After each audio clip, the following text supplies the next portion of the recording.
Hello, in this video tutorial you are going to learn how to install and configure DHCP Dynamic Host Configuration Protocol on Windows Server 2012 by Sachin Semi.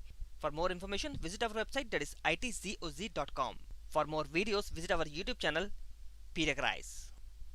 So now let us log on to our Windows Server 2012 machine with administrative right. Let me type down my very secret password. Okay. As usual, the server manager opens automatically. Now click on Manage and from the drop down menu select Add Roles and Features. This will bring up the Add Roles and Features wizard window. This is a before you begin section.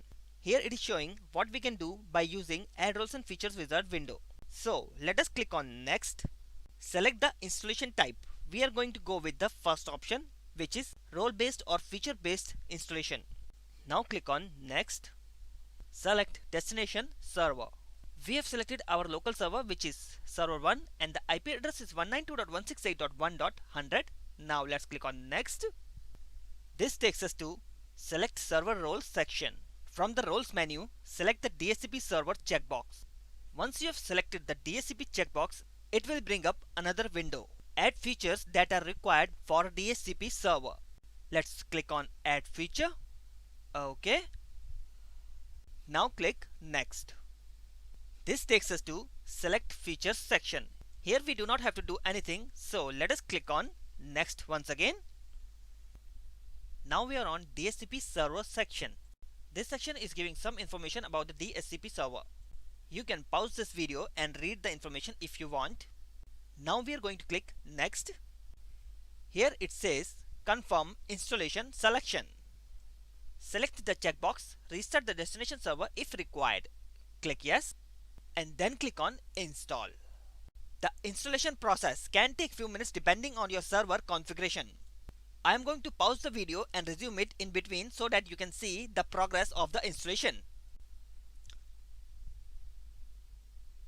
Once the installation process is completed, click on Close. After that, from the server manager, click on Tools and then click on DHCP. Okay. On the DHCP snap-in window, click on the arrow sign beside the server. Here it shows two types of DHCP options. The first one is IPv4 and the second one is IPv6. Let me maximize the DHCP window. Okay. For this tutorial, we are going to configure IPv4, that is Internet Protocol version 4. Now click on the arrow sign besides the IPv version 4. Okay. Let me adjust the separation bar so that you can see properly. First thing we have to do is to add a scope. A scope is a range of IP addresses assigned to computers requesting a dynamic IP address. You must create and configure a scope before dynamic IP address can be assigned. To add a scope, right click on the IP version 4 and then click on New Scope. This will bring up the New Scope wizard. From the Welcome to the New Scope wizard window, click on Next. This takes us to Scope Name section. Here we have to type a name and description for this scope. This information helps us to quickly identify how the scope is to be used on your network. So the name of the scope I am going to give is ITZOZ. Now click Next. This takes us to IP address and range section. Here we have to enter the IP address range, which will be distributed by the DHCP server to our clients. Here I am going to enter start IP address and end IP address. After that we are going to enter the subnet mask, which is 255.255.255.0. Then click Next. This takes us to Add Exclusion and Deny section. Exclusions are IP addresses or range of IP addresses that are not distributed by the server. A delay is a time of duration by which the server will delay the transmission of a DHCP discovery message. Type the IP address range that you want to exclude. If you want to exclude a single IP address, type an IP address in start IP address only. So in the start IP address range, I have added 192.168.1.120 and in the end IP address range, I have added 192.168.1.130. After that, I have clicked on Add. So this range of IP address is added into excluded address range. Subnet delay in milliseconds. We do not require to configure this, so let's click next. Now we are on lease duration section. A lease duration specifies how long a client can use the IP address from this scope. Lease duration means you can lease an IP address to a client for a specific time duration. Once the lease duration is over, that IP address can be allotted to other client machines. By default, the lease duration is for 8 days. Most of the times we do not require to change the default lease duration. So let us click next. This takes us to configure DHCP options.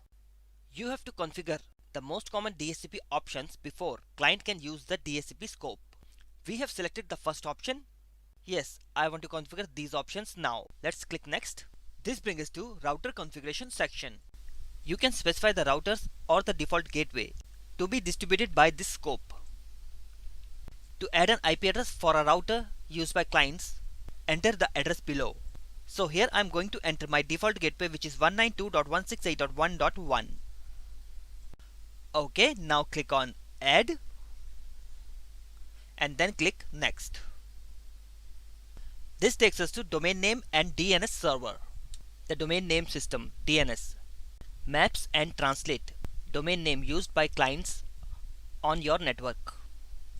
Now as you can see here, one IP address is already added, that is 192.168.1.100. We are going to add another DNS IP address, that is 8.8.8.8. Then click on add. Let us add another DNS IP address, that is 8.8.4.4. Then click on add. Now as you can see over here, there are 3 different DNS server IP addresses which we have added. From here we can move DNS server IP addresses up and down as our requirement. So I'm going to move this IP at the bottom of the list. Select the IP address and click on down. Okay, as you can see. Now let us move this IP address back to the top. Let's click on up. Okay. Basically this means when the user will send a query to a DNS server, it will be checked from the top order. Now let us click on next. Okay. This takes us to Wins server. Computers running Windows can use Wins server to convert NetBIOS computer name to IP address. We don't require this, so let us click next. Now we are on activate scope. Client can obtain address lease only if a scope is activated. Do you want to activate this scope now? Select the first option and then click next. Once the wizard is completed, click on finish. Now right click on IPv4. Now from the menu click on refresh. Okay. Also we are going to restart the DHCP server. Right click on the server name, all task, and then click on restart. This will take few seconds to complete. Once the DHCP server is restarted, right click on the server name and then click on refresh. Let us expand the IPv4 section. The first is server option. We do not need to do anything over here. So let us click on scope. This is the scope which we have created. As you can see, the name of the scope, that is ITZOZ. Now if you click on address pool, you can see the IP address which we have added, that is 192.168.1.100 and 192.168.1.200. This is the range of IP address. Whenever the client machine requests the IP address from the DHCP server, the client will be given an IP from this range. The next range is 192.168.1.120 to 192.168.1.130. These IP addresses are excluded from the distribution. Okay, let me refresh this. Now let us click on reservations. Here you can reserve an IP address for a particular client. This I am going to show you in our upcoming tutorials. Now let us click on scope options. Here you can see the router IP address which we have configured, that is 192.168.1.1, and the DNS server IP addresses, which is 192.168.1.100. Then there is 8.8.8.8 and 8.8.4.4. Now let us go to our client machine and we are going to see how it obtains an IP address from the DHCP server dynamically. So just hold on for a second. Now we are on our client machine. This is Windows 7. Let us open Network and Sharing Center. Right click on the LAN adapter icon and click on Network and Sharing Center. Then click on Local Area Connection. This will bring up the Local Area Connection status window. Then click on Details.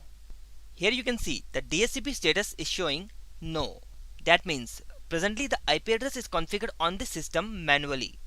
So let's close this window and click on Properties. Now select IPv version 4 and then click on Properties. As you can see the IP which is manually configured. Now we are going to select the first option, Obtain an IP address automatically. Also at the DNS section we are going to select the first option, Obtain DNS server address automatically. Now click on OK. Then click on Close. Now this client has sent a request to a DHCP server for an IP address. As you can see, now it is showing internet over here. Once again, let us click on the Details tab. This will show us an IP address which has been obtained from the DHCP server to this client. Here it says yes. The IP address which has been obtained from the DHCP server is 192.168.1.101 and the subnet mask. Then there is a lease obtain date and the lease expiry date. Next you can see the default gateway IP address which is 192.168.1.1 and the DHCP server IP address which is 192.168.1.100. Next you can see the DNS server IP address which we have configured. So this completes our video tutorial of how to configure a DHCP server. Don't forget to watch our next video tutorial which will be very informative for you. Hello friends, thank you for watching this video tutorial. If you like this video, give it a thumbs up. Subscribe to receive an email update whenever we post a new videos. Share it with your technical IT friends. If you are facing any technical problem or have any suggestions, post your comment here or catch me on Google+, Hangout, Facebook, Twitter and Skype. This video tutorial is presented by Sachin Sami. For more information, you can also visit our website, that is itzoz.com. For more videos, you can go to our YouTube channel, PTechRise.